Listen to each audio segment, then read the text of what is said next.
Halo semuanya, kami di sini akan mempresentasikan tentang pemanfaatan teknologi dalam pembelajaran, guna untuk memenuhi tugas statistika bisnis kami. Perkenalkan, nama saya Niputu Rika Septiari dengan NIM 41.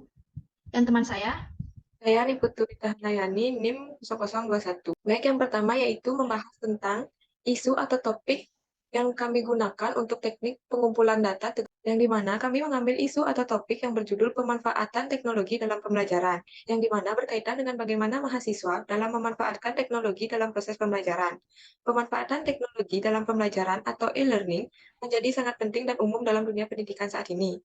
Teknologi telah mengubah cara kita mengakses informasi, berkomunikasi, dan belajar. Selanjutnya yaitu membahas teknik pengumpulan data. Di sini kami menggunakan teknik pengumpulan data yaitu kuesioner karena beberapa alasan, yaitu yang pertama, penggunaan waktu yang relatif fleksibel sesuai dengan waktu yang telah diberikan peneliti. Yang kedua, dapat disebarkan untuk responden yang berjumlah besar dengan waktu yang relatif singkat. Dan yang ketiga, tetap terjaganya kerahasiaan responden untuk menjawab sesuai dengan pendapat pribadi. Selanjutnya yaitu instrumen pengumpulan data. Untuk instrumen pengumpulan data, kami membuat Google Form, yang dimana Google Form adalah salah satu layanan yang disediakan oleh Google untuk membuat formulir online. Dengan Google Form, kita dapat membuat survei, kuis, dan formulir online dengan mudah dan cepat. Selain itu, Google Form juga menyediakan fitur untuk menganalisis hasil dari formulir yang telah dibuat. Kita dapat melihat hasil dari formulir tersebut dalam bentuk grafik atau tabel. Selanjutnya, yaitu bukti pengumpulan data. Di sini kami mencantumkan link Google Form yang kami sebar ke sosial media. Nah, dan ini untuk bukti dokumentasinya. Selanjutnya yaitu hasil pengumpulan data, di mana di sini kami mengambil 10 pertanyaan. Yang pertama, seberapa sering Anda menggunakan perangkat teknologi seperti komputer, smartphone, tablet, dan lain-lain untuk keperluan pembelajaran Anda? Yang kedua, apakah Anda sering mengakses internet untuk mencari sumber belajaran materi perkuliahan? Yang ketiga, apa jenis perangkat teknologi yang paling sering Anda gunakan untuk belajar? Yang keempat, apakah Anda menggunakan aplikasi atau platform pembelajaran online seperti LMS, e-learning, e-book dalam kuliah atau tugas-tugas kuliah Anda? Yang kelima, apakah Anda lebih sering belajar secara mandiri menggunakan sumber-sumber online, misalnya video pembelajaran, blog, atau tutorial online daripada menghadiri kuliah fisik? Yang keenam, bagaimana Anda menilai pemanfaatan teknologi dalam pembelajaran Anda? Yang ketujuh, bagaimana Anda menilai kualitas koneksi internet yang Anda gunakan untuk pembelajaran online? Yang kedelapan, apakah Anda pernah mengalami kendala teknis atau masalah dalam menggunakan teknologi internet untuk pembelajaran? Jika iya, sebutkan contohnya. Dan yang kesembilan, bagaimana pendapat Anda mengenai interaksi sosial dalam pembelajaran online? Apakah Anda merasa bahwa teknologi membantu dalam berinteraksi dengan teman sekelas atau dosen? Yang terakhir, apakah Anda merasa bahwa manfaat teknologi dalam pembelajaran saat ini mempersiapkan Anda dengan baik untuk masa depan dan kebutuhan pekerjaan Anda? Selanjutnya yaitu masukkan instansi atau universitas. Nah, di sini dominan responden yang mengisi Google Form tersebut yaitu dari Universitas Bhimakara.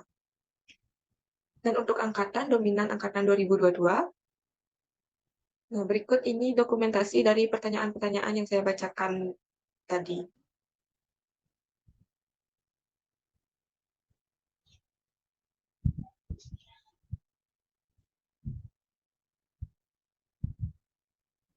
selanjutnya yaitu adalah hasil analisis dan kesimpulan. Hasil analisis pertanyaan dan isu. Yang pertama ada penggunaan teknologi untuk keperluan pembelajaran. 29 orang memilih setiap hari karena mayoritas responden memilih setiap hari menggunakan perangkat teknologi untuk keperluan pembelajaran. Satu kali untuk orang yang memilih beberapa kali seminggu, yaitu hanya sedikit responden yang memilih beberapa kali seminggu dalam penggunaan teknologi untuk keperluan pembelajaran. Tidak ada responden yang memilih sekitar sekali seminggu.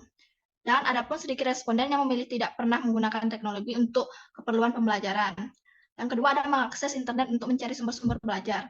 Mayoritas responden memilih selalu mengakses internet untuk mencari sumber-sumber pembelajaran. Yang kedua, beberapa responden memilih sering menggunakan internet untuk mencari sumber pembelajaran. Selanjutnya, sedikit responden yang memiliki kadang-kadang menggunakan internet untuk mencari sumber pembelajaran. Dan adapun satu responden yang tidak pernah mengakses internet untuk mencari sumber pembelajaran. Yang nomor 3, jenis perangkat teknologi yang digunakan. Beberapa responden yang memilih komputer atau laptop yang digunakan untuk belajar. Mayoritas responden yang menggunakan smartphone sebagai teknologi yang digunakan untuk belajar. Tidak ada responden yang menggunakan tablet untuk belajar. Selanjutnya, penggunaan aplikasi atau platform pembelajaran online. Mayoritas responden menggunakan aplikasi atau platform seperti e-learning atau e-book untuk pembelajaran online. Beberapa responden yang memilih tidak menggunakan aplikasi atau platform dalam pembelajaran online. Itu ada belajar mandiri menggunakan sumber-sumber online daripada menghadiri kuliah fisik. Mayoritas responden memilih belajar secara mandiri menggunakan sumber-sumber online seperti video pembelajaran atau tutorial online daripada menghadiri kuliah fisik. Sebagian responden memilih tidak belajar secara mandiri menggunakan sumber-sumber online dan lebih memilih menghadiri kuliah fisik. Selanjutnya yaitu interaksi dengan teman atau dosen dalam pembelajaran online. Banyak responden memilih interaksi antara teman sekelas dengan dosen sangat membantu dalam pembelajaran online. Jumlah yang sama responden memilih interaksi antara teman sekelas dengan dosen membantu dalam pembelajaran online. Beberapa responden yang memilih netral, ada 6. Dan hanya sedikit yang memilih interaksi antara teman dengan dosen tidak membantu dalam pembelajaran online. Selanjutnya, pemanfaatan teknologi pembelajaran saat ini mempersiapkan Anda dengan baik untuk masa depan dan kebutuhan pekerjaan di era digital. Sebagian responden memilih sangat yakin teknologi dalam pembelajaran saat ini membantu mempersiapkan diri untuk masa depan dan kebutuhan pekerjaan. Mayoritas responden memilih yakin teknologi pembelajaran saat ini membantu mempersiapkan diri untuk masa depan dan kebutuhan pekerjaan di era digital. Beberapa responden yang memilih netral, dan hanya sedikit yang memilih tidak yakin. Next. Oke, kesimpulannya, yang pertama terdapat 31 responden berpartisipasi dalam penelitian ini dan sebagian besar merupakan mahasiswa instansi Primakara University.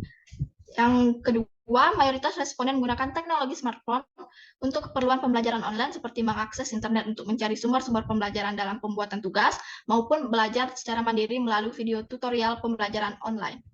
Yang ketiga, sebagian responden menggunakan aplikasi atau platform seperti e-learning atau e-book dalam pembelajaran online. Nah, dalam evaluasi ini, penggunaan teknologi online sangat bermanfaat bagi mahasiswa maupun pelajar lainnya. Karena teknologi informasi memungkinkan pelajar untuk lebih terlibat dalam pembelajaran dan meningkatkan pembelajaran individu mereka. Teknologi informasi juga menyediakan berbagai sumber daya yang dapat diakses seperti platform online yang membantu pelajar memperoleh informasi dari berbagai sumber. Oke, next. Sekian presentasi dari kelompok kami. Apabila ada salah kata, mohon maaf dan terima kasih.